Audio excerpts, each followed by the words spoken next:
Vamos mais uma vez, com a permissão e a graça da misericórdia de nosso Deus, vamos compartilhar a palavra do Senhor. Filipenses capítulo 3. O nosso irmão apóstolo Paulo continua falando aos irmãos de Filipenses. Aqui o apóstolo Paulo vai falar um pouco da sua trajetória, que ele vivia no fariasismo, era um homem religioso, era um fariseu, homem da lei, e foi alcançado por Cristo. Cristo alcançou a vida de Paulo.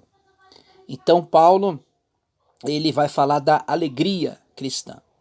Então o seu versículo 1 do capítulo 3 diz assim: Quanto ao mais, irmãos meus, regozijei-vos no Senhor, não me aborreço de escrever as mesmas coisas, é a segunda para vós. Versículo 2: Acutelai-vos dos cães, acutelai-vos dos maus obreiros, acutelai da falsa circuncisão. Então, Paulo, como em outras cartas, em outros grupos de irmãos, Paulo sempre alertava a respeito do falso ensino, do falso obreiro. Então aqui Paulo, ele dá recomendações do falso ensino, dos falsos obreiros, né? Se nós olharmos um pouco lá para a igreja de Gálatas, né? Nós vemos que estava se introduzindo que a igreja voltasse, os irmãos, né, circuncidassem os gentios para que ele pudesse ser salvos. Até então Paulo também vai falar sobre isso. E é por isso que estamos aqui, irmãos, para que nós viemos passar a verdade através da palavra de Deus, que essa é a forma que nós entendemos que nós lendo o texto bíblico e falando segundo a palavra de Deus. Então Paulo diz, olha, acutelai-vos, cuidado com os cães, acutelai-vos dos maus obreiros, acutelai-vos da falsa circuncisão.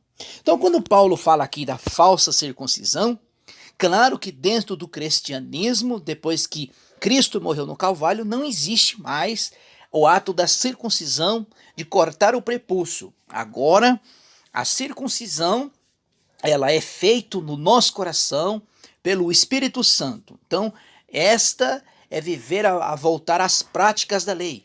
Claro que nós não somos judeus, nós não somos israelitas, então nós não praticamos isso, porque agora nós vivemos uma vida espiritual, agora nós vivemos uma vida através do Espírito Santo.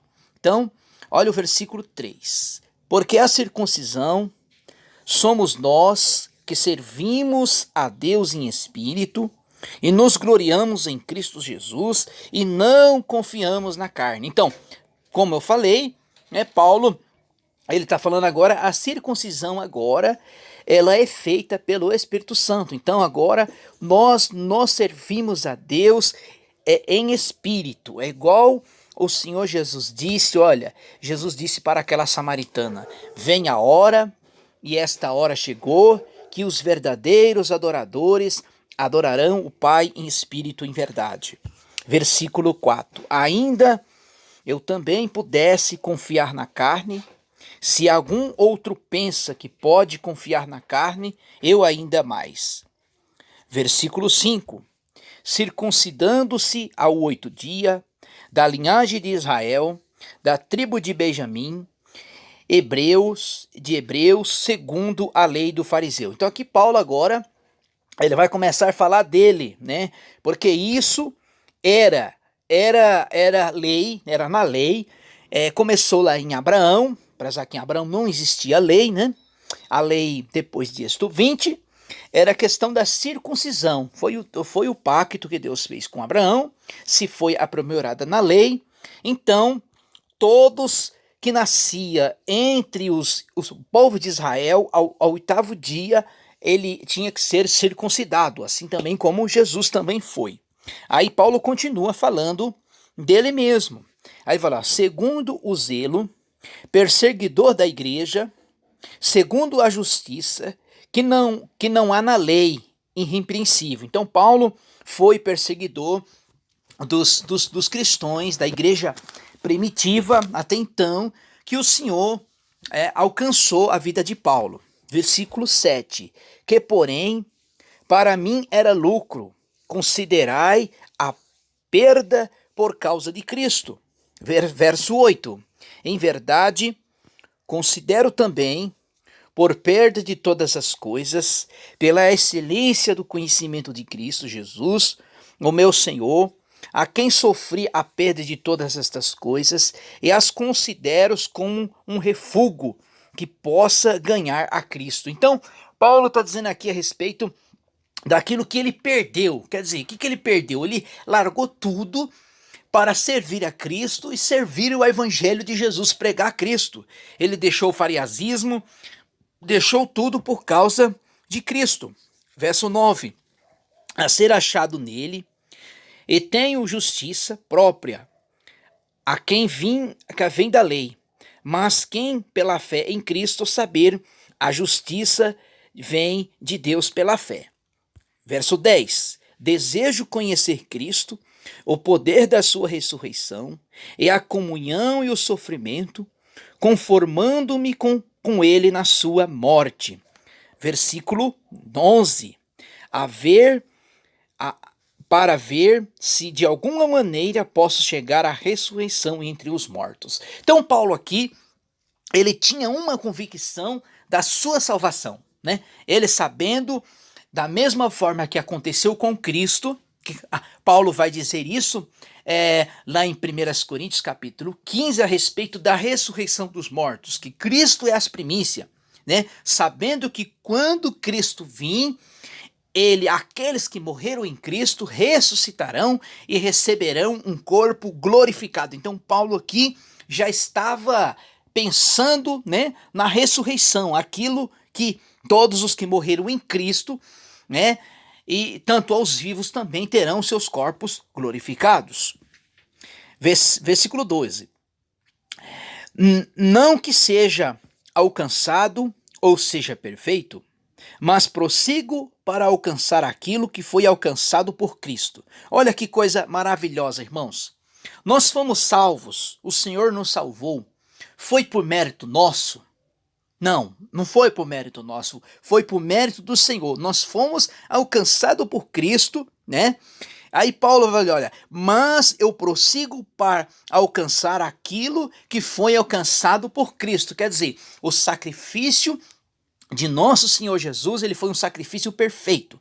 É por isso que nós pregamos, com base nas Escrituras, que a salvação ela não vem por meio de obras, ela vem pelo mérito, pela obra daquilo que Cristo fez no Calvário. Versículo 13. Irmãos, não julgo que tenha alcançado, mas das coisas faço esquecendo, das coisas que para trás ficaram e avançando para as que estão diante de mim. Então, se nós pegarmos este capítulo, Paulo, já viu que ele falou um pouco que ele viveu no judaísmo, que ele viveu na lei, que ele foi circuncidado da lei. Então, aquilo que ele fala assim, as coisas passadas, aquilo já foi, aquilo já era, né? Aquilo se acabou, aquilo foi apagado por Deus. Agora, Paulo, ele está almejando somente aquilo que está proposto, que é Cristo Jesus, que é o alvo, a ressurreição, a vida eterna. E isso já está garantido. Paulo tem essa certeza da garantia. E assim também nós que somos de Cristo, nós que fomos salvos pelo Senhor. Esta aqui é isso que nós estamos almejando. Versículo 14. Prossigo para o alvo, pelo prêmio da soberana vocação de Deus em Cristo. Verso 15. Todos quantos somos perfeitos, tenhamos este sentimento. Se pensais em outra maneira, também Deus o revelará. Verso 16. Andemos, contudo, segundo o que já alcançamos. 17. Irmãos, sede meus imitadores, observai que andam segundo o exemplo que tendes em nós. Irmãos, Paulo, ele estava dizendo, olha, sede meus imitadores, assim como eu sou de Cristo. Paulo disse, olha para a minha vida, olha para quem eu era, olha onde que Cristo me colocou, o que Cristo fez na minha vida. Versículo 18, pois muito há, dos quais muitas vezes vos disse, agora novamente digo, chegando-me que são inimigos da cruz de Cristo. Verso 19, se o seu fim é a perdição, se Deus é o seu ventre e a sua glória e a vergonha, só pensam nas coisas terrenas. Verso 20, a nossa pátria, porém, não está em nós, onde esperamos o Salvador, o nosso Senhor Jesus Cristo. Versículo 21, quem transformará o nosso corpo de humilhação para serem conforme o corpo glorioso, segundo a eficácia do poder de sujeitarmos também assim todas as coisas. Irmãos amados, Paulo mais uma vez aqui ele vai falar da ressurreição dos mortos, do corpo glorificado, né? Aí ele vai falar assim, olha, que Deus transformará o nosso corpo de humilhação, quer dizer, esse corpo aonde não está sujeito aos pecados, está sujeito ao pecado, às mazelas deste mundo, e aí nós vamos receber o corpo glorificado, o corpo da ressurreição. Amém? Que Deus abençoe em Cristo Jesus.